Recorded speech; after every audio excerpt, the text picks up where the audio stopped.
9వ వచనం వరకు నేను చదువుతాను, జాగ్రత్తగా వాక్యాన్ని ఆలకించండి. నోవహు వ్యవసాయం చేయని ఆరంభించినప్పుడు ద్రాక్ష తోట వేసెను.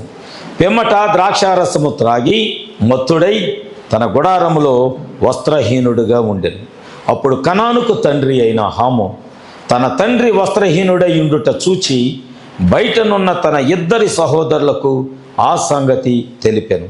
అప్పుడు షేమును యాపేతును వస్త్రం ఒకటి తీసుకొని తమ 2 భుజముల మీద వేసుకొని వెనకకు నడిచి వెళ్ళి తమ తండ్రి దిశములను కప్పిరి.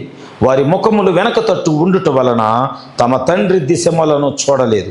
అప్పుడు నోవహు మత్తు నుండి మేల్కొని తన చిన్న కుమారుడు చేసిన దానిని తెలుసుకొని కనాను శపింపబడిన వాడై తన సహోదరులకు దాసుడగును అనెను. మరియు అతడు షేము దేవుడైన యెహోవా స్తుతింపబడునుగాక, కనాను అతనికి దాసుడగును. దేవుడు యాపోతును విశాలపరచును, అతడు షేము గుడారములో నివసించును, అతనికి కనాను దాసుడగునని అనెను. దేవుడి పరిశుద్ధ లేఖనాలను తన వెనుకల్లో దీవించి ఆశీర్వదించునుగాక. దయచేసి కూర్చున్నాము. ఈరోజు నా అంశాలు 4 అంశాలుగా వాక్యము విభాగింపబడింది. దీనిని మీ ఎదుటకు నేను తీసుకొస్తాను. ఆల్రెడీ నేను మీకు టైటిల్ చెప్పాను. ఇందా మనం చదువుకున్న లేఖనంలో ఒక అంశాన్ని చెప్పాను, దేవుని యొద్ద సాక్ష్యము కలిగి ఉండుట. ఆమేన్. అలాగే 2వ అంశము కుటుంబములో అనగా తల్లిదండ్రుల దగ్గర సాక్ష్యము కలిగి ఉండుట. 3వదిగా సంఘములో అంటే సమాజములో అంటే లోకములో, సంఘములో అంటే లోకములో సాక్ష్యము కలిగి ఉండుట. 4వది మందిరములో సాక్ష్యం కలిగి ఉండుట అంటే సంఘములో, సమాజములో. Praise the lord. ఈ 4 విషయాలు ఈ ఉదయకాల సమయంలో దేవుడు మనతో మాట్లాడుతున్నప్పుడు ప్రతి లేఖనాన్ని నువ్వెక్కడ సాక్ష్యం కోల్పోయావో దాన్ని పట్టుకోవటానికి ప్రయత్నం చేయి. నిజంగా మరి ఈరోజు చెప్పబడిన సహోదరుల యొక్క సాక్ష్యాన్ని బట్టి చాలా సంతోషిస్తున్నాను. మనకి ఆశ ఉండాలి, ఎక్కడ ఉన్నా ప్రార్థనకి వెళ్ళాలనే ఆశ ఉండాలి. ఎందుకంటే నేను సహోదరుడికి ఉద్యోగం వచ్చినప్పుడు నరేంద్రకి చెప్పాను, నేను హైదరాబాద్లో ఉన్నాయి మనం ఈ సంఘమే, వర్తమాన సంఘాలే చాలా స్థలాల్లో ఉన్నాయి, ఒకటే కాదు. బోయిస్ గారిది ఉంది సికింద్రాబాద్లో, బొలారంలో రైల్వే స్టేషన్ బొలారంలో షామీలయ్య గారిది ఉంది. ఇంకా అక్కడ దరిదాపుగా 7 సంఘాలు, ఈ వర్తమాన సంఘాలు ఉన్నాయి హైదరాబాద్ సిటీలో. Praise the lord. బోయిస్ గారి దగ్గరికి వెళ్ళక్కర్లా, లేకపోతే షామీల్ గారి దగ్గరికి వెళ్ళక్కర్లా నిజముగా. ఎందుకంటే ఆ యవనస్తుడికి ఇక్కడ వాక్యముతో దాన్ని ఏమంటారు, పునాది వేయబడింది. ఇప్పుడు మనం పెళ్లి సంబంధాలు చూసేటప్పుడు అయ్యే చెబుతాం, అబ్బాయి ప్రార్థనకి వెళ్తాడు, ప్రార్థన చేస్తాడు, మంచి ప్రార్థనా పరుడు, ఈ గుణలక్షణాలని చెబుతాం. వివాహమైన తర్వాత గుణలక్షణాలు పోయినాయి అనుకోండి, అప్పుడేమవుతుందంటే వాళ్ళకి అపనమ్మకం కలిగింది. ఆమేన్. నీ సాక్ష్యం ఎప్పుడు కూడా ఒకే స్థితిలో ఉండాలి. దేవుని ఎదుట ఎల్లప్పుడూ యథార్థంగానే ఉండాలి. దాని కొరకు మీరందరూ ప్రార్థన చేయండి. యవనస్తులు, మరి తల్లి యొక్క వేదన, కుమారుడు ప్రార్థనకి వెళ్ళలేకపోతున్నాడు, అక్కడ కోడలు ప్రార్థనకి వెళ్ళలేకపోతుంది కనుక అక్కడ వాళ్ళు ప్రార్థనకి వెళ్ళడానికి దేవుడు ద్వారం తెరవాలని, సంఘశాఖలకు కాకుండా వర్తమాన సంఘానికి వెళ్ళాలని, గడియ యొక్క వాక్యం ఏ స్థలములో ఉన్నదో అక్కడ చాలా మంచి మంచి సేవకులు, రివైవల్ పాస్టర్స్ ఉన్నారు. అర్థమైందండి. ఉద్యోగాన్ని నింపే పాస్టర్లు ఉన్నారు సికింద్రాబాద్లో. కనుక ఆయా స్థలాలలో ఖచ్చితంగా వెళ్ళవచ్చు. పటాన్ చెరువులో దగ్గరలో ఉన్నారు, శంకరపల్లిలో ఉన్నారు, ఏమండి చుట్టుపక్కల పరిసర ప్రాంతాల్లో ఉన్నారు, పటాన్ చెరువు అవతల ఆలూరులో ఉన్నారు. ఎందుకంటే వీళ్ళు ఉండేది పటాన్ చెరువు దగ్గరలో ఉంటారు వీళ్ళు. కనుక ఆయా స్థలాల్లో మంచి మంచి సంఘాలు ఉన్నాయి. ఒకవేళ వాళ్ళు వెళ్తారంటే ఖచ్చితంగా నేను వాళ్ళకి అడ్రస్ ఇస్తాను. Praise the Lord. కనుక ఈ యొక్క ఉదయకాల సమయంలో దేవుడు మనతో మాట్లాడబోతున్నాడు, దేవుని యొక్క సాక్ష్యం కలిగి ఉండుట. నేను కొన్ని విషయాలు, నేను 2వ లేఖనం కూడా నేను చదవటం జరిగింది. ఏమిటా లేఖనం అంటే, నేను ఇంట్లో సాక్ష్యం, మొదట ఇంటిలో సాక్ష్యం, తల్లిదండ్రుల దగ్గర సాక్ష్యం, దాని గురించి నేను మాట్లాడాలనుకుంటున్నాను. ఇక్కడ ప్రవక్త కూడా కొన్ని విషయాలు ఆయన తెలియచేస్తూ ఉన్నాడు.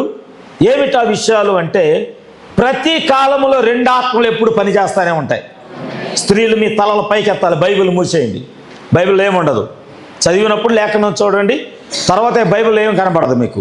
లేఖను వింటూ ఉంటే మీకు వాక్యం అర్థమైంది. మీరు బైబిల్ ఎత్తుతూ ఉంటే నేను చెప్పేది ఇటు నుంచి మీ యొక్క చెవులు దాటి వెళ్ళిపోతూ ఉంటుంది. ఆమేన్. ఈ అలవాటు చేసుకోండి. వాక్యం వినటానికి మీ చెవులు పెట్టడానికి ప్రయత్నం చేయండి.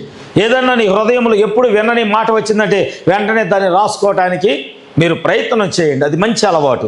ఎందుకంటే తర్వాత ఎప్పుడన్నా ఒకసారి ఖాళీ ఉన్నప్పుడు ఆ నోట్స్ ఇలా తిరగేయగానే దైవజనుడు ఈ విషయం మనకు చెప్పాడు, అయ్యో నేను మర్చిపోయాను, మరలా దేవుడు నోట్స్ తెరవగానే దేవుడు నాకు జ్ఞాపకం చేస్తున్నాడని దానిని మరలా మననం చేసుకోవడానికి మీకు అవకాశం ఉంటుంది. Praise the Lord. ఇప్పుడు ఇక్కడ తల్లిదండ్రుల దగ్గర సాక్ష్యం చూద్దాం. తల్లిదండ్రుల దగ్గర సాక్ష్యం ఏమిటి చూడండి.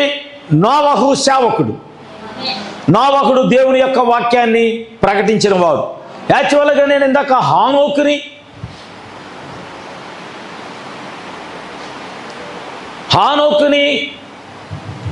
ఒకసారి ఇట్లా ఏ లొంకర పోయింది కొద్దిగా లాగేది.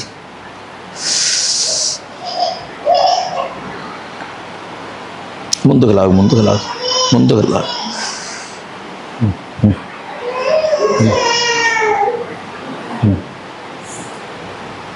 సరే మంచిది. హానోకుని నోవహుని ఎందుకు తీసుకొచ్చాను అంటే ప్రవక్త ఏమని మాట్లాడుతున్నాడంటే హానోకు వాక్యం చెప్పే కాలములోనే నోవహు కూడా ఉన్నాడు. జాగ్రత్తగా విందాం. ఇది చాలా ఇంపార్టెంట్ విషయం. ఎందుకంటే ఆదిలో 2 దైవజనులు ఉన్నారు, 2 ప్రవక్తలు ఉన్నారు. అంతములో కూడా 2 ప్రవక్తలు ఉండబోతున్నారు. ఇది వాక్యం యొక్క క్రమం, బైబిల్ యొక్క క్రమం. ఆమేన్.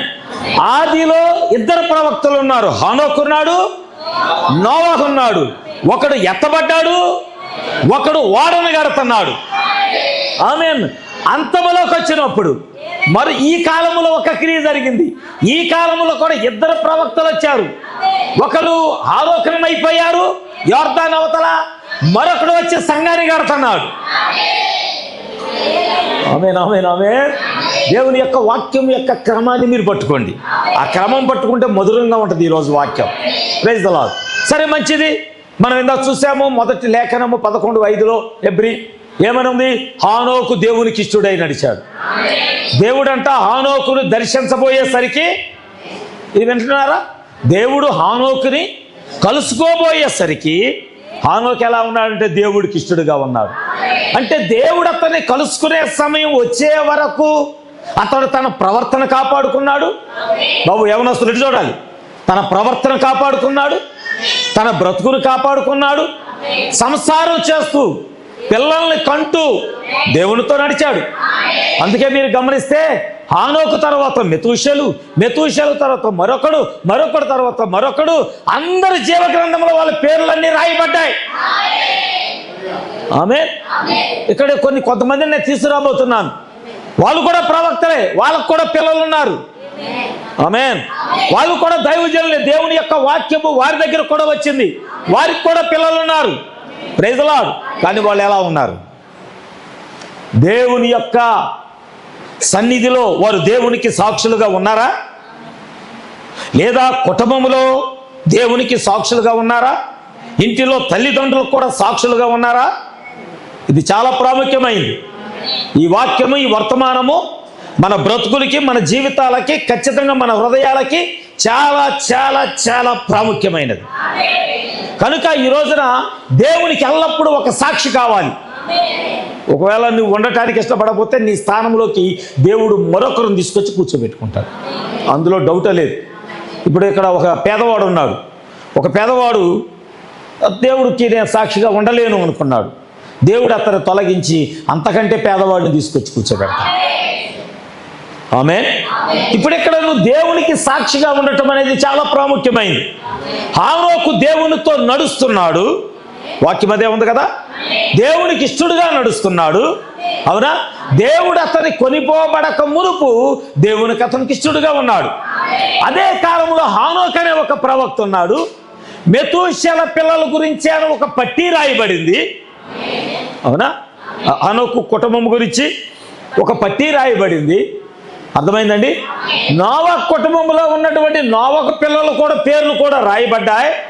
కానీ నోవహు వాడ కడుతుంటే, నోవహు సంఘాన్ని కడుతుంటే, దేవుడు చెప్పిన వాక్యాన్ని నెరవేరుస్తుంటే, మనం చెప్పాను నేను మీకు, నోవహు ఓడను బయటికి తీశారు. మొన్నటిదాకా అది ఆ కొండ పైన బురదలో కూరుకుపోయి ఉన్నది. ఇప్పుడు ఏం చేశారు?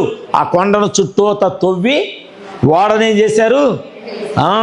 పైకంటే పైకి పెట్టలేరు, చుట్టూతున్న మట్టిని సమస్తమును తొలగించి అది పైకి ఎలా కనబడేలాగా పెట్టారు. ప్రైజ్ ది లార్డ్, హల్లెలూయా.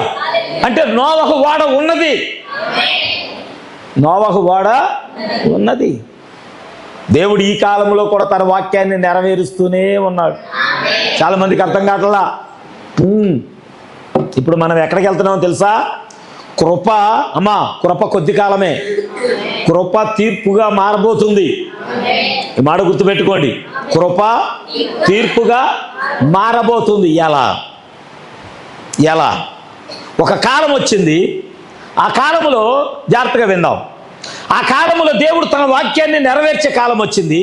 ఆ నెరవేర్పులో వాడగట్టినవాడు, సంఘాన్ని కట్టుకున్నవాడు, జాగ్రత్తగా విందాం, తన కుటుంబంతో కలిసి వాడ లోపలికి వెళ్ళిపోయారు. ఆ కాలంలోనే వాక్యం విన్న వాళ్ళు కూడా ఉన్నారు. ఇప్పుడు నువ్వు ఎక్కడున్నావో చూసుకోవాలి. ఈ కాలంలో కూడా వాక్యం వినే వాళ్ళు ఉంటున్నారు, ఈ కాలంలో కూడా వర్తమానం వినే వాళ్ళు ఉంటున్నారు, ఈ కాలంలో కూడా విలియం బ్రానమును ప్రవక్తగా కలిగిన వారు ఉన్నారు. కానీ ఒక సమయం రాబోతుంది, లోపలికి వెళ్ళే గడియ. ఏం గడియ? లోపలికి వెళ్ళే గడియ రాబోతుంది. అప్పుడు నోవహు వెళ్ళాడు, నోవహు కుటుంబం వెళ్ళింది, అవునా? వెళ్ళిన తర్వాత తలుపులు వేయబడ్డాయి. తలుపులు వేయబడిన తర్వాత ఏం స్టార్ట్ అయింది? దేవుని వాక్యం నెరవేరటం ప్రారంభమైంది. కృప తీర్పుగా మార్చబడే సమయం వచ్చింది. అప్పటి వరకు దేవుడు 100 సంవత్సరాలు వారికి కృపను అనుగ్రహిస్తూనే ఉన్నాడు. 100 సంవత్సరాలు కృప అనుగ్రహించబడింది. 8 రోజుల్లోనే అది తీర్పుగా మారిపోయింది. తీర్పు 100 సంవత్సరాలు ఉండదు. గుర్తుపెట్టుకో, నీకు 100 సంవత్సరాలు దేవుడు వాక్యాన్ని బోధించిన తర్వాత జస్ట్ 5-6 రోజుల్లోనే నీ మీదకు ఉగ్రత తెచ్చేస్తాడు. ఉగ్రత రావడానికి చాలా టైం పట్టిద్ది, కరువు రావడానికి చాలా టైం పట్టిద్ది, నా మీద శిక్ష లేదు. కృపకుంది అలాగ విశాలత కృపకుంది, కానీ శిక్షకు లేదు. శిక్ష వెంటనే. ఇదివరకంటే దేవుడు చూచి చూడనట్లు ఉన్నాడు, కానీ ఇదివరకటి దినాల్లో పాపం చేస్తే చూచి చూడనట్లు ఉన్నాడంట దేవుడు. ఇప్పుడైతే వెంటనే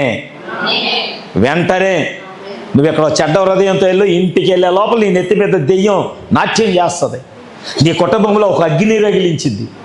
ప్రైజ్ ది లార్డ్. అందుకని చాలా జాగ్రత్త. ఎప్పుడు కూడా నేను చెప్తాను, నీ నాలుకను నీ స్వాధీనంలో ఉంచుకో. ఎప్పుడు కూడా నీ తలంపులు నీ స్వాధీనంలో ఉంచుకో, నీ హృదయాన్ని నీ స్వాధీనంలో ఉంచుకో. దేవుని సేవ గురించి కానీ, దేవుని సేవకుడు గురించి కానీ, అభిషక్తుల గురించి కానీ ఎప్పుడైనా నీ నోరు జారిందా? ఎనకటి రోజులు కాదు, ఇప్పుడైతే వెంటనే సాయంత్రానికే శిక్ష. ఇంక నువ్వు వెనక్కి తిరిగి చూసుకొని నువ్వు వచ్చాయా 100 కొబ్బరికాయలు కొడతా, నో ఛాన్స్. అయ్యా 10 గొర్రెలు ఇస్తా, అవకాశమే లేదు. లేకపోతే అయ్యా ఈ సంవత్సరం అంతా నేనే ఊడిగం చేస్తా, అవకాశం లేదు. అయ్యా మందిరానికి సరిపడా సమస్త ఖర్చు నేనే భరిస్తా, అవకాశం లేదు. అది వెనకటి రోజు దేవుడు అవకాశం ఇచ్చేవాడు. సంవత్సరం అంతా పాపం చేసిన తర్వాత సంవత్సరం చివరిన ఒక గొర్రెని తీసుకొస్తే వారి పాపాలు పోగొట్టడానికి ఒక అవకాశం ఇచ్చేవాడు. కానీ ఈరోజు అవకాశం లేదు. ఆమేన్, హల్లెలూయా. రైట్. ఇప్పుడు తలుపులు వేయబడ్డాయి, జాగ్రత్తగా విందాం. తలుపులు వేయబడ్డాయి. లోపలేను దేవునితో నడిచిన వారు, దేవుని దగ్గర సాక్ష్యం పొందుకున్న వాళ్ళు, దేవునికి ఇష్టలుగా ఉన్నవారు, వాళ్ళు వాడ లోపల ఉన్నారు. వర్షం వచ్చింది, ఉగ్రత వచ్చింది, వాడ పైకి లేవటం ప్రారంభించింది. కొద్ది సమయం తర్వాత తలుపులు కొడుచున్నారు. నోవహ. ఇది మనకు ఎలా కనబడుతుంది? ఈ సన్నివేశము, ఈ సందర్భం మనకు ఎలా కనబడుతుంది? 10 మంది కన్యకలు కనబడతలేదు ఇక్కడ. ఆమేన్. 10 మంది దివిటీలు, నూనెతో నింపుకొని దివిటీలు వెలుగుతున్న 10 మంది కన్యకలు ఇక్కడ కనబడటం లేదా? ఒక సమయం వచ్చింది, దేవుడు వారికి అవకాశం ఇచ్చాడు. వాళ్ళు పరిశుద్ధులే, వీళ్ళు పరిశుద్ధులే. 5 బుద్ధి కలిగిన వాళ్ళు పరిశుద్ధులే, బుద్ధి లేని వాళ్ళు పరిశుద్ధులే. ఆమేన్. కానీ ఒక గడియ వచ్చింది. ఆ గడియ వచ్చినప్పుడు దేవుని స్వరం వినబడుతుంది. ఇదిగో పెళ్లి కుమారుడు వచ్చుచున్నాడు. ఇదిగో పెండ్లి కుమారుడు వచ్చుచున్నాడు అంటే దాని అర్థం ఏంటి? లోపలికి వెళ్ళే గడియ వచ్చింది. ఆమేన్, ఆమేన్, ఆమేన్. లోపలికి వెళ్ళే సమయం రాగానే 5 బుద్ధి కలిగిన కన్యకలు దివిటీలు తీసుకొని ఏం చేశారు? ప్రభువుని ఎదుర్కోవటానికి వెళ్ళారు. లోపలికి వెళ్ళగానే నోవకు తలుపులు వేయబడినట్లుగా, వాడకు తలుపులు వేయబడినట్లుగా బుద్ధి కలిగే కన్యకలు లోపలికి వెళ్ళగానే అంతఃపురముల యొక్క తలుపులు వేయబడ్డాయి. ఆమేన్. కానీ వాక్యం విన్నారే కొంతమంది, వీరితో పాటు వాక్యం విన్నారే, ఆయన వస్తాడని వర్తమానం విన్నారే, ఈ గడియ ఖచ్చితంగా తీర్పు గడియ రాబోతుందని వాక్యం విన్నారే. ఆమేన్. ఇంకా సరి చేసుకోకపోతే ఒక రోజున నువ్వు సరి చేసుకోవటానికి కూడా అవకాశము లేదు అని ఈ రోజు చెప్పుచున్న వాక్యమును వింటున్నావే. తలుపు వేయబడిన తర్వాత అవకాశం లేదుగా. తలుపు వేయబడిన తర్వాత మళ్ళీ వచ్చింది తాళం వేసామనుకో, ఇక్కడ తాళం వేసామనుకో, ఇక్కడికి వచ్చి సంఘ పెద్ద గారు నిలబడ్డారనుకో, ఎవరన్నా నేను సరే సంఘ పెద్ద వచ్చాడు తాళం నేను చెప్పొచ్చు, కానీ దేవుడు అట్లా తెరవడం. నేను ఇక్కడ అవకాశం ఇవ్వచ్చు, తాళం తీస్తారులే, వచ్చారులే సర్లే రాని, వచ్చే వారం సరి చేసుకుంటారనే మనసుతో తాళం తీయమంట. కానీ అక్కడ వచ్చే వారాలు లేవు, అక్కడ తర్వాత వారాలు లేవు. వింటున్నారా? నీ హృదయం దేవుని ఎదుట యథార్థంగా ఉందో లేదో ఒక్కసారి నువ్వు పరిశీలన చేసుకో. ఒక్కసారి నీ మీద కల ఉగ్రత దిగటము ఎలా ప్రారంభమైతే వెనక్కి వెళ్ళదు. అది నీ మీదకి వచ్చి నిన్ను నాశనం చేసే వరకు, నిన్ను దహించే వరకు దేవుడు దాన్ని దించుతానే ఉంటాడు. ఉగ్రత వస్తుందని తెలియగానే ఆ సూచన, ఆ గాలి నీకు తగలగానే అమ్మో దేవుడు ఏదో చేయబోతున్నాడు, నా విషయంలో ఏదో జరగబోతుందని తెలిసిన తర్వాత నువ్వు సరి చేసుకోవడం ప్రయత్నం చేసినా వచ్చే ఉగ్రత మాత్రం వెనక్కి వెళ్ళదు. అంటే ఇప్పుడు నువ్వు ఎక్కడికి వెళ్ళిపోతున్నావు? ఆ జలప్రళయములో మునిగిపోబోతున్నావు, ఆ ఉగ్రతలోకి జారిపోబోతున్నావు. ఒకే కాలములో 2 రకాల ఆత్మలు దివిటీలు పట్టుకొని పెండ్లి కుమారుడు వచ్చున్నాడని పరిగెత్తి లోపలికి వెళ్ళారు. లోపలికి వెళ్ళగానే తలుపులు వేయబడ్డాయి. ఇప్పుడు కొంతమంది వెళ్ళారంట కొనువారు దగ్గరికి వెళ్ళి, మాకు నూనె కావాలని మధ్యరాత్రులు ఏ కొట్లు ఉంటాయి? రాకడ వచ్చిన సమయంలో ఏ సంఘం తెరవబడి ఉంటుంది? ఏ పాస్టర్ ఉంటాడు సిద్ధపడిన వాడు? ఏ విశ్వాసం ఉంటుంది సిద్ధపడిన విశ్వాసి? అది ఏ సంఘమైనా, కృపాగూడారం కావచ్చు, ఆర్ఎస్ఎం కావచ్చు, సిఎస్ఐ కావచ్చు, పెంతుకోస్తు కావచ్చు, మెట్రోపాలిటన్ కావచ్చు, మన వెనకున్న క్రీస్తు సంఘం కావచ్చు. ప్రభు వచ్చినప్పుడు సిద్ధపడిన వారు భూమి మీద ఎవరుంటారు? ఎవరుండరు. ఎత్తబాటులోకి వెళ్ళిపోతారు వాళ్ళు. ఆమేన్, హల్లెలూయా. ఎందుకంటే వాళ్ళకి తెలిసిన భక్తిలో వాళ్ళు యథార్థంగా ఉంటే ఖచ్చితంగా ఎత్తబాటు ఉంటుంది వాళ్ళకి. దేవునికి మహిమ కలుగునుగాక. హల్లెలూయా. అమ్మా వింటున్న యవనస్తులు విన్నారా? మరొక ఆలోచన రానియద్దు మీ తలంపుల్లోకి. ఎందుకంటే నశించిన వారిలో చంటి పిల్లలు ఉన్నారు, నశించిన వారిలో యవనస్తులు ఉన్నారు, నశించిన వారిలో తల్లిదండ్రులు ఉన్నారు, వృద్ధులు ఉన్నారు, భార్యాభర్తలు కూడా ఉన్నారు. వాళ్ళకి వాక్యం తెలియదా? ఉగ్రత రాబోతుంది. ఇదే కదా వర్తమానము. దేవుడు జలప్రళయాన్ని రప్పించబోతున్నాడు, సిద్ధపడండి. నా ప్రియమైన తల్లి, నా ప్రియమైన తండ్రి, ఈరోజు నేను చెప్తా, నీ బిడ్డలకి వాక్యం నేర్పించు. లేకపోతే నువ్వు ఓడలో ఉంటావు, ఓడ బయట వాళ్ళు ఉంటారు. నీ పిల్లలకు వాక్యం నేర్పించిట్లో ఇప్పుడు నుంచే చెప్పు. ఉగ్రత రాబోతుంది, మహాభయంకరమైన దినము రాబోతుంది. అది ఇంకా రాలేదు, రాబోతుంది మహాభయంకరమైన దినం. దానికి ముందు ఏలియా వచ్చాడు. ఏలియా వచ్చి సమస్తమును చక్కబెట్టాడు, పడిపోయిన బలిపేటాలు తిరిగి కట్టాడు. సంఘశాఖల యొక్క బోధ సరి అయింది కాదు అని బోధను సరిచేశాడు ఈ గడియ యొక్క వర్తమానికుడు. ఆమేన్. ఏలియా యొక్క పరిచర్యే బలిపేటాన్ని సరిచేయటం. బలిపేటం దగ్గర ఎలాంటి వర్తమానం ఇవ్వాలో ఈ గడియ యొక్క వర్తమానికుడు ప్రవక్త విలియం బ్రానమ్ వచ్చి, 7వ సంఘకాలపు దూత వచ్చి, 7వ నక్షత్రము, 7వ కన్ను, 7వ దేవుని కుడి చేతిలో ఉన్న 7వ నక్షత్రం, ఆయన వచ్చి బలిపీఠం దగ్గర బోధన సరిచేశాడు ఆయన. ఆమేన్. ఇప్పుడు నువ్వు ఎక్కడ ఉండాలంటే సరి చేయబడిన బోధ దగ్గర ఉంటే ఆ బలిపీఠం దగ్గరికి దేవుని అగ్ని దిగి వచ్చింది. అందుకే నువ్వు ఎక్కడ ఉండాలో తెలుసుకోవాలి. నీకు ఏ వాక్యం కావాలో నీకు తెలుసుకోవాలి. ప్రవక్త ఏమన్నాడంటే, నేను నా 2వ తారీఖు రాత్రి చిన్ననందిగలో వర్తమానం చెప్పడానికి వెళ్ళాను పిచ్చుకులమాలపల్లిలో.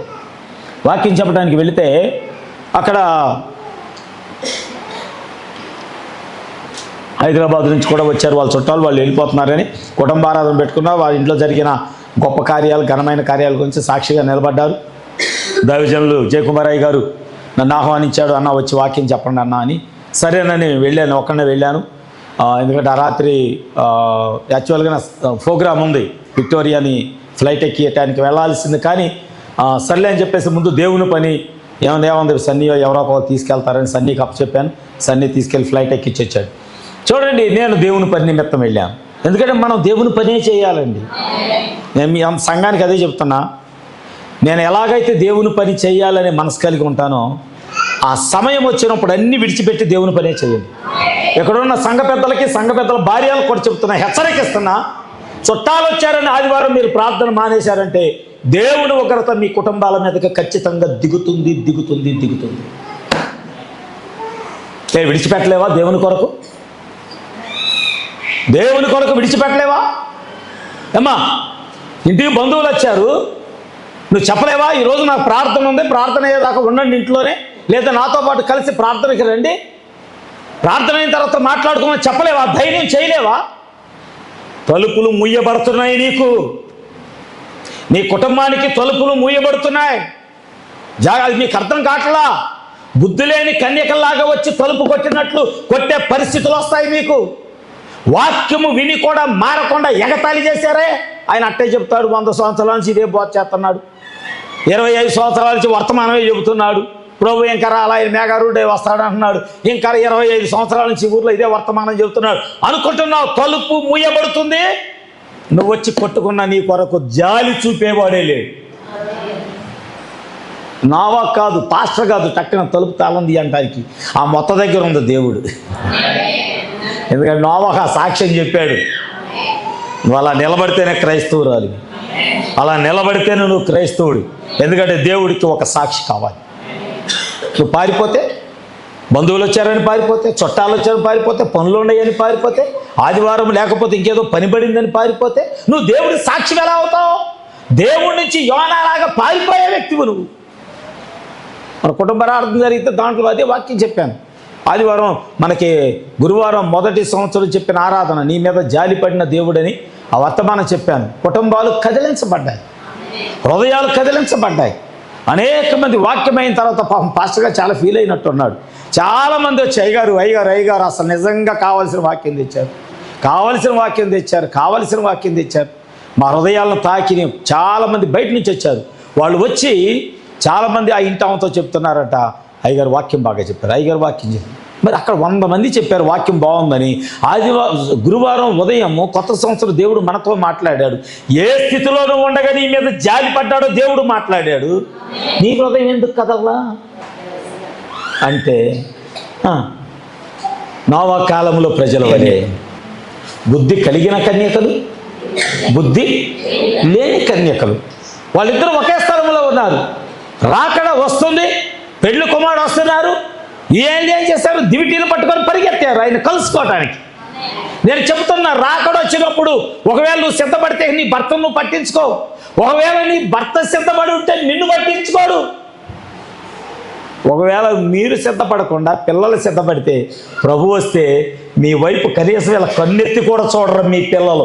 ఏ పిల్లల గురించి అయితే నువ్వు దేవునికి దూరం అవుతున్నావు, ఏ పిల్లల గురించి అయితే నువ్వు ప్రార్థన మానేస్తున్నావు, ఏ పిల్లల గురించి అయితే దేవుని సన్నిధిని నువ్వు విడిచిపెడుతున్నావో, ఒకవేళ వాళ్ళు సిద్ధపడి ఉంటే రాకడొచ్చినప్పుడు నువ్వు పిలిచినా వాళ్ళు అంటారు, మీతో మాకు పని లేదు, మీతో మాకు, వెళ్ళిపోతారు ప్రభువుని కలుసుకోవటం. బుద్ధి కలిగిన కన్యకల వలె వాళ్ళు లోపలికి వెళ్ళారు. లోపలికి వెళ్ళిపోయిన తర్వాత తలుపు వేయబడింది. తలుపు వేయబడిన తర్వాత నోవాకు తలుపు వేయబడ్డ తర్వాత వచ్చేం చేస్తున్నారు వీళ్ళు? పాస్టర్ గారు పిలుస్తున్నారు, పాస్టర్ గారు. ప్రభు అన్నాడు, నా చేతిలో ఏమీ లేదు.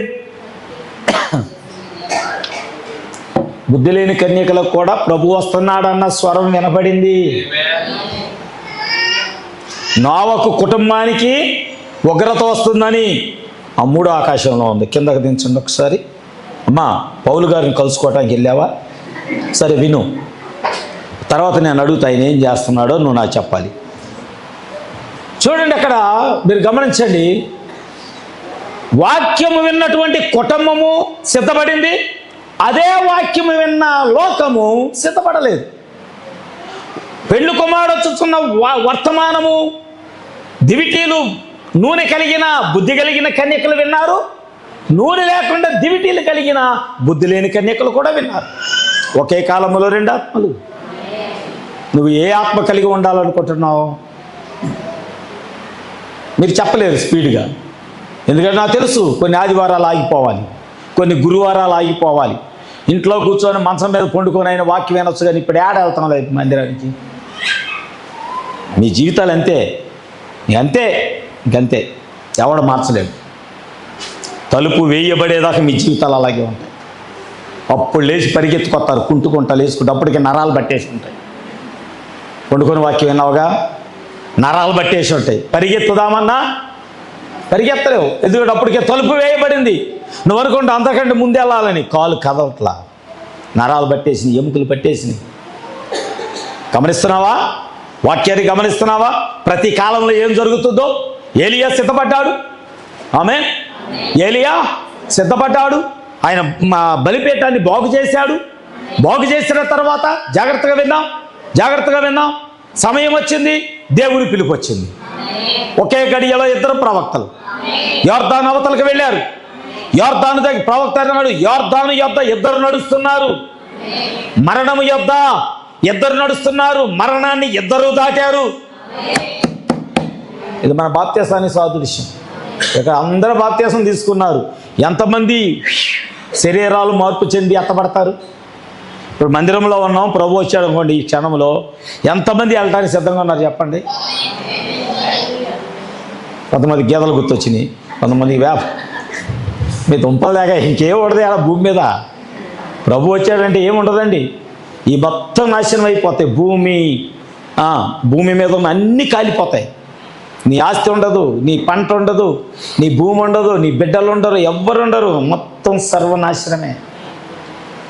దానికోసం గొడవలు, దానికోసం హృదయాలు చెడగొట్టుకోవటం, దానికోసం దేవుని సన్నిధిని దూషించటం, దానికోసం అభిషక్తులను దూషించటం, దానికోసం హృదయాలు పాడు చేసుకోవటం. వాళ్ళు వస్తే రేపటికి రెండో రోజు అంటారు. దీని కొరక మనం బ్రతికేది? ఏమండి, ఈ భూమి మీద నివాసం కొరకు నువ్వు బ్రతికితే నువ్వు ఎన్నడూ ఎత్తబడవు. ఎందుకంటే నువ్వు అబ్రహాము సంతానం అయితే అబ్రహాము యొక్క విశ్వాసాన్ని నువ్వు కలిగి ఉంటావు. ఇది మనకి స్థిరమైంది కాదు. ఈ భూమి మీద స్థిరమైన నివాసం మనకి లేదు. అక్కడ ఉన్నాను కాబట్టి ఇక్కడ ఉన్నాను, అందుకే ఆత్మముద్ర కలిగి ఉన్నాను. అక్కడ ఉన్నాను కాబట్టి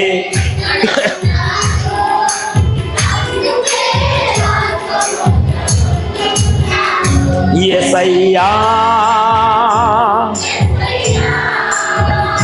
యేసయ్యా యేసయ్యా యేసయ్యా. దేవుని యొక్క సాక్ష్యము కలిగిన వాడు. దేవుడంట అగ్ని గుర్రములతో భూమి మీదకి అగ్ని రథాన్ని పంపితే అది మధ్యాకాశములో వచ్చుచుండగా ఇద్దరు ప్రవక్తలు ఒకే స్థలములో ఉన్నారు, ఒకే కాలములో ఉన్నారు. ఒకళ్ళు ఆరోహణమై ఎత్తబడుతున్నారు. ఒక ప్రవక్త భూమి మీదే ఉన్నాడు. హానోకు దేవునితో నడుస్తూ నడుస్తూ దేవునికి ఇష్టడయ్యాడు. ఏలియా దేవునికి ఇష్టడయ్యాడు, ఎత్తబడుతున్నారు. మోషే యెహోషువ వాళ్ళు ఇద్దరు ఒకే కాలంలో ఉన్నారు. కొంచెం విన్నావా? మోషే యెహోషువ ఇద్దరు ఒకే కాలంలో ఉన్నారు. కానీ దేవునికి మోషే గురించి ఏముంది? మోషే గురించి నా ఇల్లంతటిలో ఎవరంట? మోషే. ఒక భక్తుడు అంటున్నాడు, మోషే సమాధిని దేవుడు ఎందుకు భూమి మీద ఉంచలే? ఎవరైనా చెప్తారా? మోషే చనిపోయాడు కదా, ఏమో ఆయన సమాధిని ఎందుకు ఉంచలేదు భూమి మీద? కాదు కాదు, అప్పటికే ఇశ్రాయేలీయులకి మోషే దేవుడైపోయాడు. వినండి వినండి వినండి, వాళ్ళు ఏం చేశారు? అసలు దేవుని విడిచిపెట్టి మోషేనే మాకు దేవుడు, మోషే మాకు వాక్యం ఇచ్చాడు. హృదయంలో వారికి మోషే ఒక విగ్రహం అయిపోయాడు. ఆమేన్, హల్లెలూయా. అందుకే దేవుడంట ఒకవేళ మోషే సమాధిని గనక భూమి మీద ఉంచితే ప్రజలు ఏం చేస్తారు? అసలు ఆ సమాధిని ఆరాధన చేస్తారు. మోషే ఉండడు అక్కడ. అందుకే యేసు ప్రభు సమాధి కూడా ఎందుకు తెరిచి ఉంచారంటే ఈ పిచ్చి ప్రజలు వెళ్ళి ఆరాధన చేస్తారని. ఎందుకంటే వాళ్ళు చూడగానే నమ్ము లోపల దేవుడు లేడుగా, దేవుడు లేని చోట ఏం ఆరాధన చేస్తారు? చేస్తారా? చేయలేరు. ఖాళీగా ఉందిగా చూసి వస్తారు, ఇది ప్రభు సమాధి అని చూసి వస్తారు. అక్కడికి వెళ్ళి ఎవడో ఆరాధన చేయడు, ఎందుకని అక్కడ దేవుడు లేడని. మోషే సమాధిని కూడా ఎందుకు దేవుడు ఉంచలేదంటే ఒకవేళ ప్రజలు వెళ్ళి అక్కడ ఆరాధన చేస్తారేమో. దేవుడు మోషే దేవుడు అయిపోయాడు. అందుకే దేవుడు ఏం చేశాడంటే మోషేనంట పరలోకం. ఎలాగా? ఏం చేశాడు? యోధ ఏమన్నాడు? దేవుడు మోషే శరీరాన్ని ఇక్కడ ఉంచితే సైతాను యుద్ధం చేస్తుందంట. అమ్మా జాగ్రత్త, ఒక మాట చెప్తా వినండి. నువ్వు చిన్న తప్పు చేయి, నువ్వు చచ్చిపోయిన తర్వాత పరలోకం వెళ్ళటానికి సైతాన్ని నిన్ను ఎలనీట్లా. పట్టుకోండి ఈ మాట గట్టిగా పట్టుకోండి, మగపిల్లలు కూడా పురుషులు కూడా. నువ్వు చిన్న పొరపాటు చేయి, నువ్వు భక్తి కట్టుకొని నువ్వు చచ్చిపోయిన తర్వాత నీ శరీరం పరలోకం వెళ్ళకుండా సైతాన్ ఇక్కడ ఆపేస్తుంది. యుద్ధం చేయలేదా? సాతాను వాడు వచ్చి దేవుని దూతతో యుద్ధం చేయలేదా? మోషే శరీరాన్ని తీసుకెళ్ళొద్దు, వాడు హంతకుడు. ఐగుప్తీయుడు ఒకడు చంపాడు, వాడి శరీరం అంతా హంతకుడు. ఒకడి యొక్క రక్తం యొక్క ముద్ర వాడి మీద ఉంది కాబట్టి మోషేని పరలోకం తీసుకెళ్ళనివ్వను. అంత్యదినమందు సాతాను వాడు మరలా తిరుగుబాటు చేస్తాడని దేవుడు మోషే శరీరాన్ని ఇక్కడ ఉంచలా, ఆయన పరలోకం తీసుకెళ్ళాడు. కానీ ఆ కాలంలోని యెహోషువ అని ఒక ప్రవక్త ఉన్నాడు, సంఘాన్ని సిద్ధపరచువాడు. సంఘాన్ని సిద్ధపరచువాడు, దేవుడు చూపిన వాగ్దాన భూమికి నడిపించువాడు. ఆమేన్, ఆమేన్. చూడండి దేవుని ప్రణాళిక, దేవుని ఆలోచన. ఎందుకంటే దేవుడికి ఆయనకిష్టులైన వారు, దేవునికి ఇష్టమైన సాక్షి, ఆయన దేవునికి కావాలి. రైట్. ఇప్పుడు హానోకు నోవహు లోపలికి వెళ్ళాడు, తలుపు వేయబడింది. జలప్రళయం ముగించబడిన తర్వాత, మనం ఆదికాండం 9వ అధ్యాయంలోకి వెళ్తాం. జలప్రళయం ముగించబడిన తర్వాత వాడలో నుంచి బయటకు వచ్చారు. నోవహు కొడుకుల పేరేంటి? హాము, షేము, హాము, యాపెత్. వీళ్ళ ముగ్గురు ఉన్నారు. వీళ్ళు వ్యవసాయం చేయడం ప్రారంభించారు, ద్రాక్ష తోటలు వేశారు. ద్రాక్ష తోటలు వేసిన తర్వాత మీకు తెలుసు కదా, ద్రాక్ష తోట వేస్తే ద్రాక్ష తోట లోపలే బురుజు ఒకటి తవ్విస్తారు, బురుజు అంటారు. మీరు యెషయా గ్రంథం చదివితే మీకు అక్కడ అర్థమైపోతుంది. దేవుడు చెప్పాడు, నేను ఒక ద్రాక్ష తోటను నాటాను, అందులో ఒక బురుజును కూడా నేను తవ్వించాను, ఎందుకంటే నా ద్రాక్ష తోట శ్రేష్టమైన ఫలాలు ఇచ్చిద్దని నేను నమ్మి ద్రాక్షారసం కొరకు నేను ఒక బురుజును తవ్విస్తే ఏం కాసిందంట? తినటానికి యోగ్యము కాని ఫలాలు. కారు ద్రాక్ష. దేవుడు నీలో చూసేది ఫలాలే, దేవుడు నీలో చూసేది ఫలాలే. మాట సరిగ్గా ఉండదు, చూపు సరిగ్గా ఉండదు, తలంపులు సరిగ్గా ఉండదు, హృదయం సరిగ్గా ఉండదు. జాగ్రత్త, నీ హృదయం చెడిపోతుంటే దేవుడు చూసినప్పుడు సరి అయిన ఫలము నీలో కనపడలేదా? పెరికి పారేస్తానంటున్నాడు ఆయన, పీకి పారేస్తానంటున్నాడు, హెచ్చరిక కూడా జారీ చేస్తున్నాడు. ఆమె అందుకే దేవుని ఎదుట జాగ్రత్త. మనం ఉండేది మనుషుల ఎదుట కాదు. మనుషుల ఎదుట నీ నాటకాలు ఎవరికి తెలియకపోవచ్చు. మనుషుల ఎదుట నువ్వు నాతో మాట్లాడతా, నీ హృదయం సరిగ్గా లేదనుకో, అది నాకు తెలియదు, కానీ దేవుడికి తెలుసు. దేవుని ఎదుట అరికాల నుంచి నడినెత్తి వరకు నీ నరంలో ఎక్కడ రక్తం ప్రవహిస్తుందో, ఎక్కడ ప్రవహించట్లేదో కూడా దేవుడికి తెలుసు. నరం ఎరిగినవాడు ఆయన, ఎందుకంటే నీలో అన్ని నరాలు పెట్టినవాడు ఆయనే. ఆమేన్. రైట్. ఇప్పుడు హానోకు ద్రాక్షారసం. ఇదివరకు మనకి ఈ ఊర్లో బాగా చెరుకు తోటలు ఉండేవి మా చిన్నప్పుడు. ఎటు చూసినా చెరికే చితాకు వచ్చేది. ఎందుకంటే 6 నెలలు ఉండేది పొలాల్లో. ఒక 2 నెలలు 3 నెలలు ఉంటే పంట చూసి మామూలు నేల చూస్తే బాగుంటుంది. 6 నెలలు ఉంటే మాకు చితాకు వచ్చేది. అన్ని చెరుకు తోటలే. అక్కడ తిరుపతి గారి చేలో చక్కగా బెల్లం ఉండేవాళ్ళు గానుగులు పెట్టి. దరిదాపుగా ఒక 50-60 ఎకరాలు చెరుకు ఉండేది ఊర్లో. మొత్తం ఎక్కడే, ఇక ఉయ్యూరు పంపించేవాళ్ళు కాదు, ఎక్కడే చెరుకు రసం తీసి ఎక్కడే గాను ఎక్కడే బెల్లం తయారు. ఊరు మొత్తం బెల్లం వాసనే, ఊరు మొత్తం బెల్లం వాసనే. దరిదాపుగా ఒక 3 నెలలు ఉండేది అట్లాగా. ఏమండి, అలాగే ద్రాక్ష తోటలో ఒక బురుజు చేయించి ద్రాక్ష రసం తీశారు. మన టేస్ట్ చూసినట్టు ఉన్నాడు, కాస్త మత్తు వచ్చింది. ఎవరికి? నోవాకి, సేవకుడికి. రైట్. ఇప్పుడు నోవాహు ఓడలో మత్తుడై పడి ఉన్నాడు. మత్తుడై తన గుడారంలో పడి ఉంటే వస్త్రాలు ఊడిపోయినాయండి.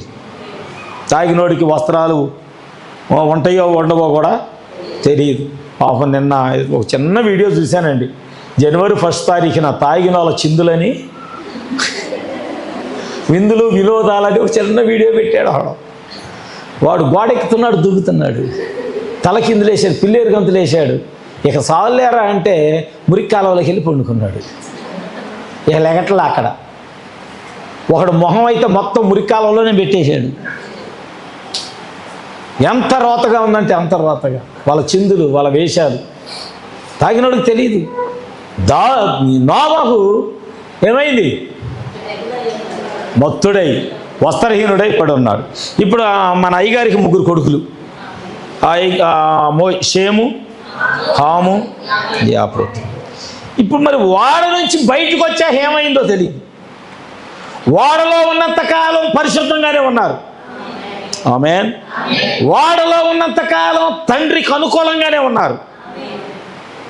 ఓడలో ఉన్నంతకాలం విధేయత కలిగి ఉన్నారు. మరి ఓడలో నుంచి బయటకు వచ్చాక వాడు షేము హాముగాడికి ఏమైందో తెలియదు. వాడంట వాళ్ళ నాన్న గదిలోకి వచ్చాడు.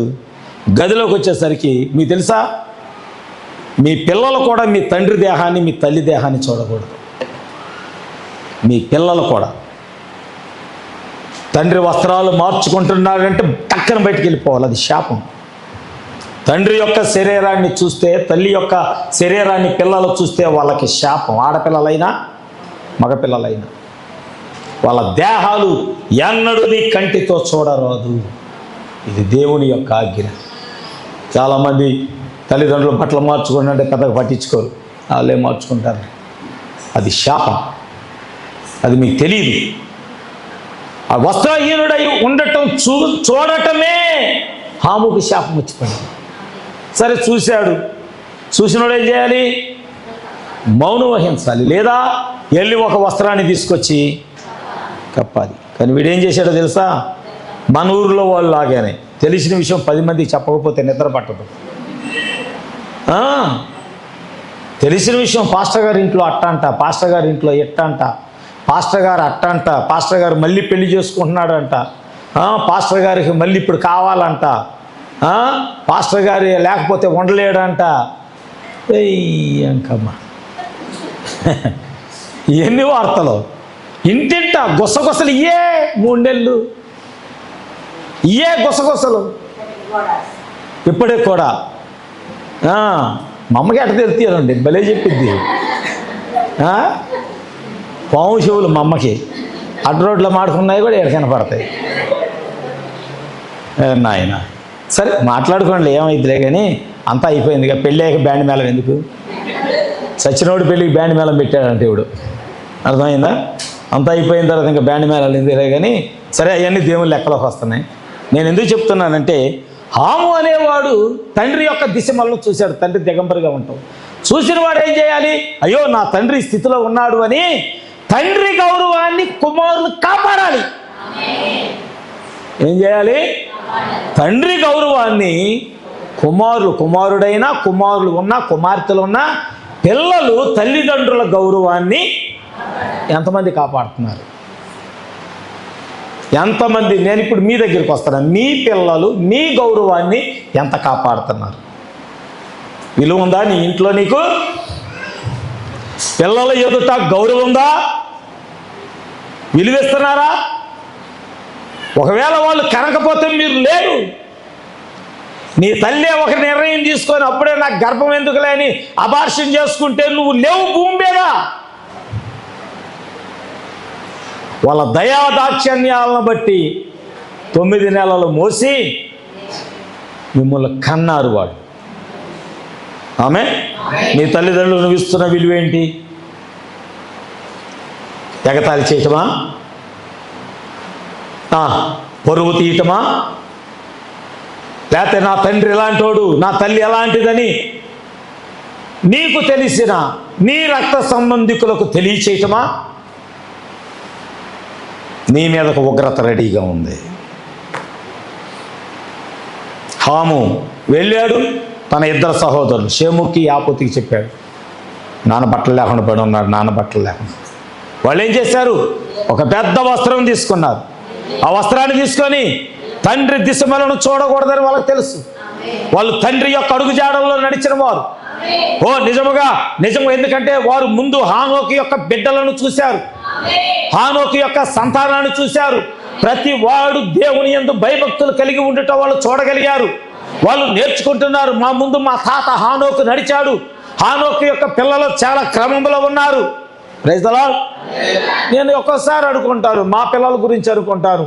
లోకంలో చాలామంది దైవజనులు వారు మంచి సేవ కట్టుకుంటుంటే ఆ కుమారులు మరలా ఆ సేవను కొనసాగించడానికి పడే ప్రయాస చాలా అద్భుతం అనిపిస్తుంది.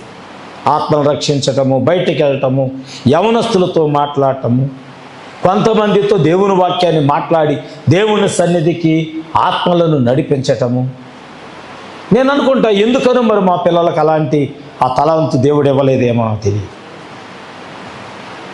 గమనించండి, మీరు గమనించండి, అది పరిచర్య యొక్క ధర్మం. ఆమేన్.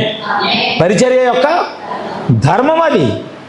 ఎందుకంటే మనము ఆత్మను రక్షించడానికి దేవుడు సేవకుని కుటుంబాన్ని దేవుడు ఎన్నుకున్నాడు. ఏదో మందిరంలోకి వచ్చి రాయాలిటీగా నేను వచ్చాను, వాకింగ్ చెప్పాను, మీరందరూ నాకు లోబడి ఉండాలి, నా మాట వినాలి, నేను ఎలా చూస్తే పడిపోవాలి, అయి కాదు. మీ గురించి జాగ్రత్త వహించువాడే సేవకుడు. మీ కుటుంబాలను నిత్యత్వములోకి నడిపించేదాకా మీ కొరకు సాతానుతో పోరాడేవాడే సేవకుడు.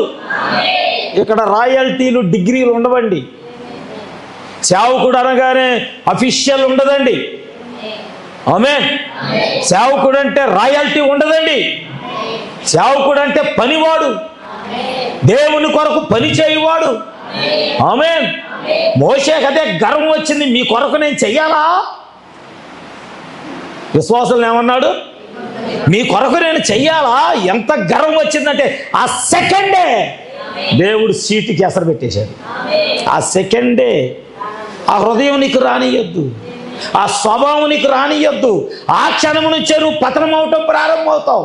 ఆ క్షణం నుంచే నువ్వు పడిపోవటం ప్రారంభిస్తావు. దేవుని సన్నిధిలో ఎన్నడు నాకొక డిగ్రీ కావాలి, నాకొక హోదా కావాలి, నాకు కొమ్ములు కావాలని ఎన్నడూ కోరుకోవద్దు. పౌలు వలె పాపులందరికంటే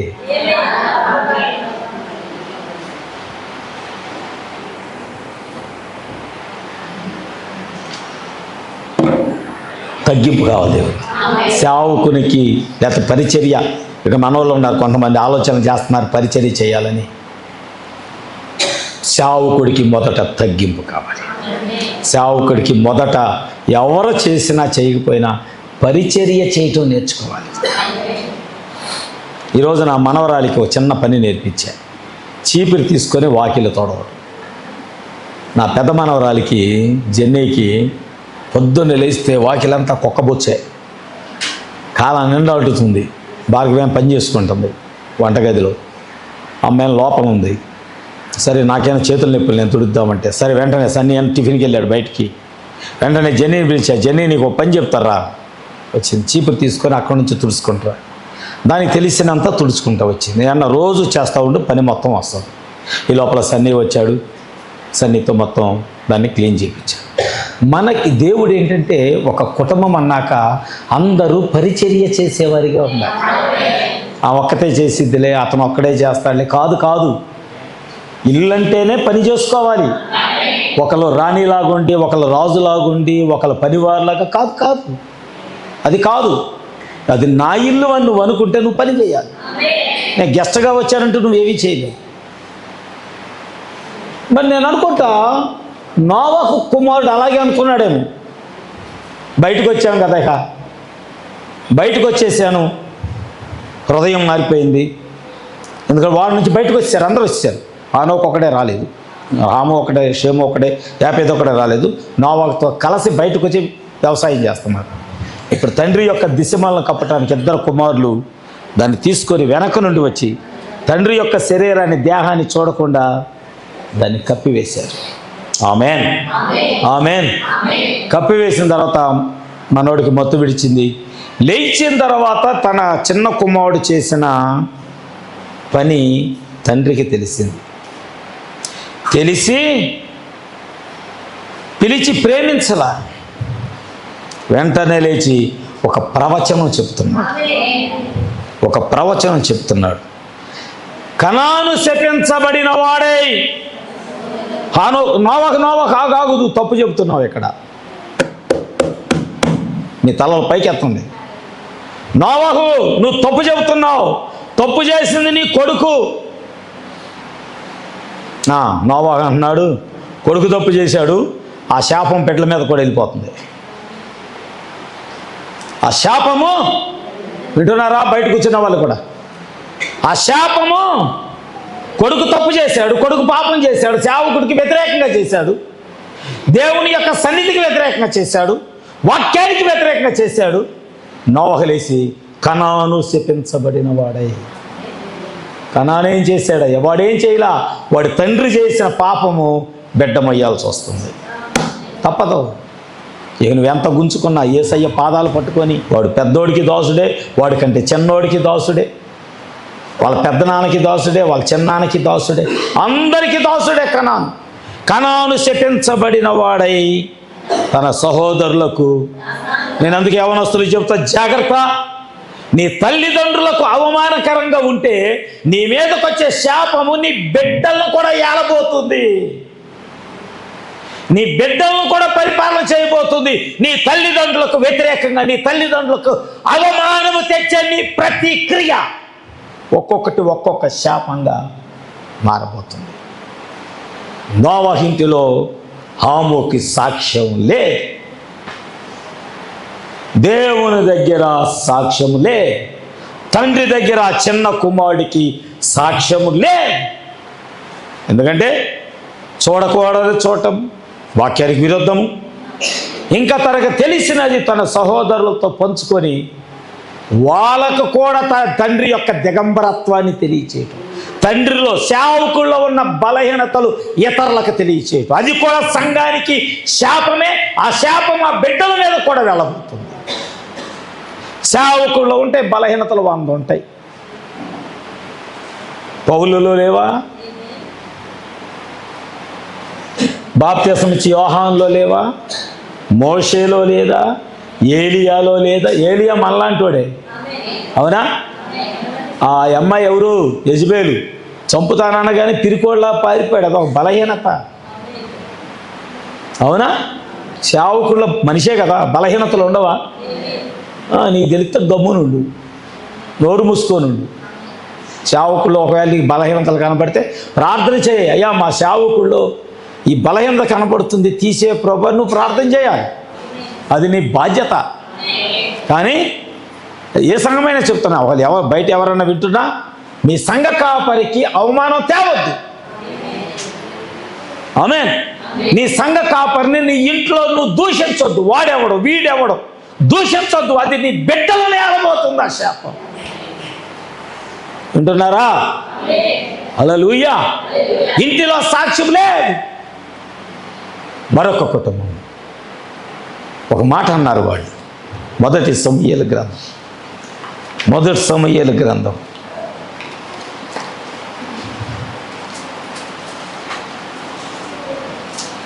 8వ అధ్యాయం 1 నుంచి 5 వరకు త్వరగా.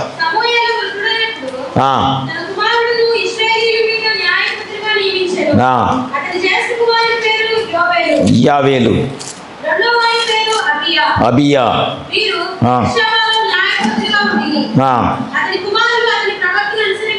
ఆ. ధనాపేక్షులై లంచం పుచ్చుకొని న్యాయం తిప్పివేయగా, ఆ. ఇశ్రాయేలీయుల పెద్దలందరూ కూడి ఆ. రామాలో సమూయేలు వద్దకు వచ్చి, చూడండి, సమాజం అంతా వచ్చారు ఇక్కడికి, సమూయేలు దగ్గరికి వచ్చి, చిత్తగించుము, చిత్తగించుము, ఈ వృద్ధుడవు నీవు వృద్ధుడవు, కుమారుడు నీ కుమారులు నీ ప్రవర్తన వంటి ప్రవర్తన కలవారు కారు కనుక మర్యాద చొప్పున సకల జనుల మర్యాద చొప్పున ఒక రాజును నియమింపు. మాకు రాజును నియమించుము, అతడు మాకు న్యాయము తీర్చునని అతనితో అన్నిరి. 5వ వచనములో లోకమంతా వచ్చి ఇజ్రాయేలు సంఘము లేకపోతే ఇశ్రాయేలు యూదులు ప్రజలందరూ సమూయేలు దగ్గరకు వచ్చి, చిత్తగించుము ప్రవక్త గారు, నువ్వు వృద్ధుడు అయిపోయావు, నీ కొడుకులేను న్యాయాధిపతులు, కానీ నీలాంటి వాళ్ళు కాదు నీ కొడుకులు, నీలాంటి ప్రవర్తన వారిలో లేదు. లోకం సాక్ష్యం చెబుతుంది వచ్చి, అయ్యా నువ్వు మంచివాడివే కానీ నీ పిల్లలు అలాంటి వాళ్ళు కాదు. సమూయేలు నువ్వు యథార్థవంతుడివే కానీ నీ పిల్లలు అలాంటి వాళ్ళు కాదు. దైవజనుడా నువ్వు దేవుని యొక్క వాక్యం కొరకే నిలబడిన వాడివే కానీ నీ కుమారులు అలాంటి వాళ్ళు కాదు. దైవజనుడా ఏ రోజు నా దగ్గర నుంచి ₹1 లంచం ఆశించలేదు కానీ నీ కుమారులు అలాంటి వాళ్ళు కాదు. సమాజములో సాక్ష్యము లే. ఇప్పుడు అందుకనే దేవుని ప్రజలను ఏలుబడి చేయటానికి దేవుడు సమూయేలు అంటే ప్రవక్త లేకపోతే సేవకుడి యొక్క కుటుంబంలో ఒక్కడు కూడా దేవుడు ఎన్నుకోలేదు. గాడిదలు కాసే సౌలును తీసుకొచ్చి పెట్టాడు. నేను అదే అంటున్నా, దేవుడు నీకు ఇచ్చిన స్థానంలో నువ్వు నిలబడకపోతే గాడిదలు కాసే ఉన్న కుక్కల కాసే ఉన్న తీసుకొచ్చి నీ స్థానంలో దేవుడు నిలబెడతాడు. మొదట నీకు ఇవ్వబడింది అవకాశం, మొదటి ఛాన్స్ నీదే, మొదటి అవకాశం నీదే. ఆమేన్. మొదటి తరుణము నీదే. ఆమేన్. ఒకవేళ నువ్వు వాక్యం దేవుని ఎదుట సాక్షిగా నిలబడలేకపోతే, తండ్రి ఎదుట సాక్షిగా నిలబడలేకపోతే, సమాజం ఎదుట సాక్షిగా నిలబడలేకపోతే, సంఘములో సాక్షిగా నిలబడకపోతే, సమూయేలు యొక్క 2 కుమారులు, ఒకటి పేరు యావేలు, అబియా, వీళ్ళిద్దరిని దేవుడు తప్పించి గాడిదలు కాసే సౌలును తీసుకొచ్చి రాజుగా. అదే అంటే జాగ్రత్త. ఒకవేళ మీరు పిల్లలు ఉన్నారు, తల్లిదండ్రులు ఎప్పుడు పిల్లలను ప్రేమిస్తారు. వాళ్ళు చెడిపోయినా, బాగున్నా, తాగినా, తందనాలాడినా, అటు దుర్మార్గుడైనా, హంతకుడైనా కన్నారు కాబట్టి చచ్చేదాకా తప్పదు అనుకుంటారు. కానీ దేవుని తీర్పు వేరుగా ఉంది. ఆమేన్. నీవు నీ బిడ్డలకి ఇచ్చే స్థానాన్ని దేవుడు వేరే వాళ్ళకి ఇవ్వాలనుకుంటున్నాడు. నీ ప్రార్థన మంచిది, వినండి. నీ ప్రార్థన దేవుడు విని నీ బిడ్డల మీదకి ఇవ్వట్ల ఆశీర్వాదం. నువ్వు చేసే ప్రార్థన మరొకరి మీదకి తీసుకెళ్తున్నాడు ఆయన. సంఘములో ఎవరైతే ఏ పిల్లలైతే తల్లిదండ్రులకు విధేయులుగా ఉన్నారో నీ ప్రార్థన నీ బిడ్డల మీదకి రాకుండా వాళ్ళ మీద కూడా వెళ్ళిపోతుంది. వారి మీద కూడా ఆశీర్వాదం వస్తుంది, వారికి దీవెన వెళ్ళిపోతుంది. అయ్యా మరి నా పిల్లలు సాక్ష్యము లేదంటున్నాడు దేవుడు. ఇక్కడ సాక్ష్యము లేదు. అయిపోయిందా? మరొక లేఖనం, 1 సమూయేలు 4వ అధ్యాయం. నేను ముగిస్తా, వెనక్కి రండి. 1 సమూయేలు 4వ అధ్యాయం 17వ వచనం. అందుకతడు ఇశ్రాయేలీలు ఫిలిష్తీయులందరూ నిలవలేకపోయిరి, జనుల్లో అనేకులు హతులైరి. హోప్ని ఫినేహాసు అను నీ 2 కుమారులు మృతులైరి. మరి దేవుని మందసము పట్టబడేనని. వీళ్ళెవరండి? యాజకుని యొక్క, ఇందాక మనం నోవహు యొక్క కుమారులు చూసాం, సమూయేలు ప్రవక్త యొక్క కుమారులు చూసాం. ఇక్కడ యాజకుడి యొక్క ఎవరండి? అమ్మా వినండి అందరికి, ఇది మనకి చాలా ప్రాముఖ్యమైన వాక్యం. ఒక 5 నిమిషాలు ఓపిక పట్టి వినండి. సమయం ఇంకా 1.5 గంట తక్కువ, 1 గంట అయింది. మీరు కంగారు పడద్దు. సరే విన్నాం, కొద్ది మాటలే ముగిచ్చేస్తా, దగ్గరికి వచ్చేసా, కంక్లూజన్ ఇచ్చేసి, ఈరోజు నువ్వు నీ సాక్ష్యం దేవుని ఎదుట సరిగ్గా ఉందా? ఫస్ట్ ఇది పరిశీలన చేసుకోవాలి. నీ తల్లిదండ్రుల దగ్గర సాక్ష్యం సరిగ్గా ఉందా, ఇది కూడా పరిశీలన చేసుకోవాలి. సమాజము ఎదుట, ఎందుకంటే సమూయేలు యొక్క పిల్లల యొక్క సాక్ష్యం సమాజంలో బాల, లోకంలో బాల.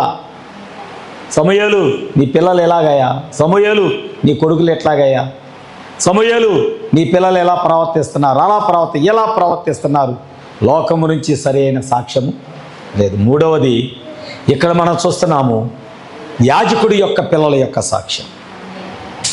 వీళ్ళెవరు, ఒక మాట, వీళ్ళు ఎవరు అంటే వీళ్ళ ప్రవర్తన గురించి ఒక మాట చెప్పాలి. 2వ అధ్యాయం 22వ వచనం నుంచి. ఏలీ బహువృద్ధుడు ఆయను. ఇందా సమూయేలు కూడా ముసలోడు అయ్యాడుగా, ఇక్కడ ఏలీ కూడా ఇశ్రాయేలీలకు తన కుమారులు చేసిన కార్యాలని సేవ చేయటానికి వచ్చిన స్త్రీలతో, ఈ మాట చెవిని పడగానే వారిని పిలిచి తండ్రి అంటున్నాడు అంట, ఈ జనుల ముందర మీరు చేసిన చెడ్డ కార్యాలు నాకు వినబడ్డవి, ఇలాంటి కార్యాలు మీరు ఎందుకు, నా కుమారులారా ఎలాగూ చేయవద్దు, నాకు వినబడింది మంచిది కాదు, యెహోవా జనులను మీరు అతిక్రమింప చేయుచున్నారు. ఆమేన్. తండ్రి ఎంత వేదంతో చెప్తున్నాడో చూడండి. ఇలాంటివి చెయ్యవద్దు. సంఘంలో మీ గురించి సాక్ష్యము లేదు, చర్చిలో మీ గురించి సాక్ష్యము లేదు, మీ కుటుంబంలో మీ గురించి సాక్ష్యము లేదు, ఊర్లో మీ గురించి సాక్ష్యము లేదు. మరి ఇంక ఒకరోజు సమయం వస్తుంది, దేవుడు రాబోతున్నాడు, దేవుని ఎదుట ఎలా సాక్షిగా నిలబడతావు? కానీ నాకు తెలిసిన ఒక ఆయన ఉన్నాడండి, నాకు తెలిసిన ఆయన దేవునికి సాక్షిగా ఉన్నాడు, తల్లిదండ్రులకు సాక్షిగా ఉన్నాడు, సమాజంలో సాక్ష్యంగా ఉన్నాడు, మందిరంలో కూడా సాక్షిగా ఉన్నాడు. లూకాసు వార్త 2వ అధ్యాయము 46 నుంచి 50వ వచనము.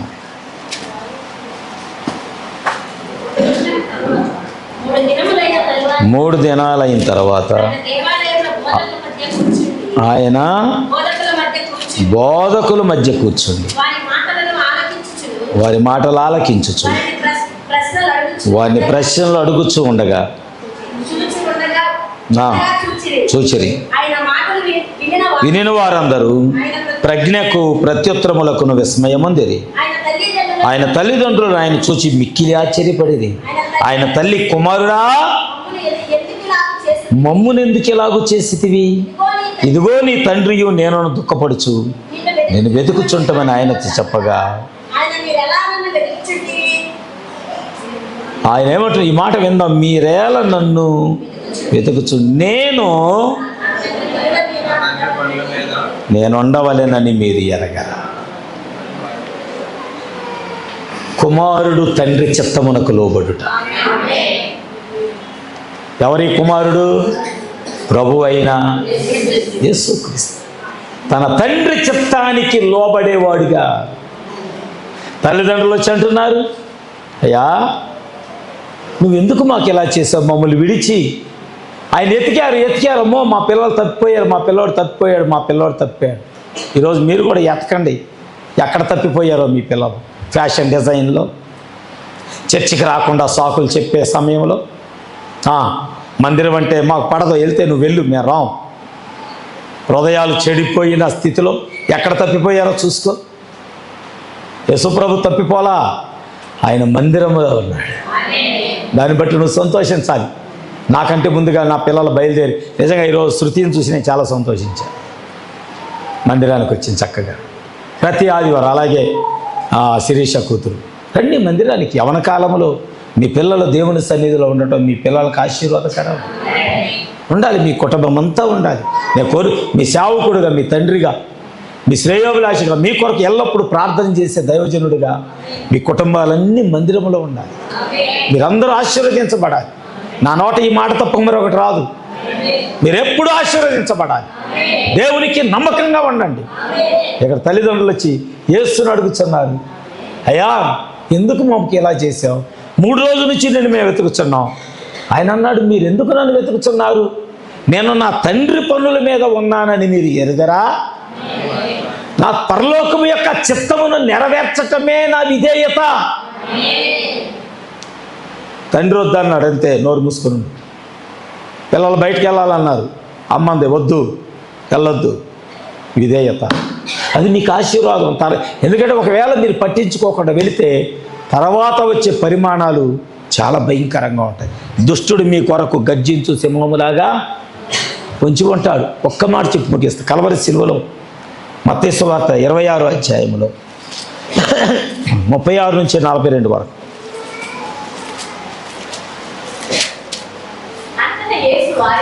అంతటా యేసు వారితో కూడా గెత్సెమనే చోటికి వచ్చి వచ్చే వరకు మీరు ఎక్కడ ఉండుడని కూర్చుండమని శిష్యులతో చెప్పి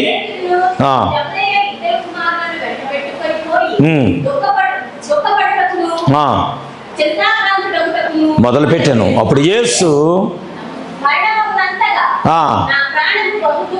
మునిగి ఉన్నది, మీరిక్కడ నిలిచి నాతో కూడా మెలకుగా ఉండుడని వారితో చెప్పి కొంత దూరం వెళ్ళి సాగిలపడి ఈ మాట విందాం, నా తండ్రి సాధ్యమైతే ఈ గిన్నె నా యొద్ద నుంచి తొలగిపోనిమ్ము, అయినను శ్రమ వస్తే ప్రార్థన మానేసే వాళ్ళు చాలామంది ఉన్నారు మీలో. వాక్యం కఠినంగా వస్తే ఇప్పుడు ఎంతమంది ఇక్కడ నిర్ణయాలు తీసుకున్నారు, అబ్బో వచ్చే వారం నుంచి మనం రావటం ఆపేసుకుంటే మంచిది. చెడిపోయిన హృదయాలు. కష్టం రాగానే ప్రార్థన వద్దు. ఒక హృదయం మాట దేవుని యొక్క వాక్యము హృదయానికి గుద్దగానే అమ్మో వద్దు, మనకి ఈ బోధ వద్దు. ఎందుకంటే సరి చేసుకోవడానికి ఇష్టపడరు. మన ఎప్పుడో వాక్యం అయిన తర్వాత కిందకి వెళ్తే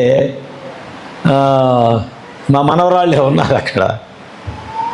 సన్నీ వెంటనే ఏదో మేము మాట్లాడుతుంటే చిన్న తప్పులు చేస్తారు కదా పిల్లలు, అల్లరిలో తప్పులు చేస్తూ ఉంటారు. ఒక మాట చెప్పగానే దానికి నచ్చలేదు. వెంటనే సన్నీ అన్నాడు, ఇది నీ హృదయం అంటున్నది కదా, ఇది నీ హృదయమును అంటున్నది కదా, సరి చేసుకో. దేవుడు చెబుతుంటే నీ హృదయం నొచ్చుకుంటుంది కదా ఈ మాట. అవును, ఒకసారి సంఘంలో కూడా మనం కూడా చిన్నపిల్లల్లాగా చేస్తాం. వాక్యం గద్దించగానే అది మన హృదయానికి ఎంత గట్టిగా అంటే కారం ముద్దేసి కొట్టినట్టే అనిపిస్తుంది. యవనస్తులారు వింటున్నారా? వింటలేదా? లేదా మళ్ళీ ఫస్ట్కి వెళ్తా నేను. కానీ యేసు ప్రభువుకి శ్రమ వచ్చింది. లోపల ఉన్న చెమట రక్తముగా బారి బయటకు వస్తుంది. అంత శ్రమ అనిపిస్తున్నాడు. అంటున్నాడు, అయ్యా తండ్రి సాధ్యమైతే ఈ గిన్నె, ఈ బరువు నా యొద్ద నుంచి ఈ పాత్ర ఇప్పుడు నేను ఈ పాత్ర పోషిస్తున్నా, శిలువ మరణము యొక్క పాత్ర పోషించబోతున్నా.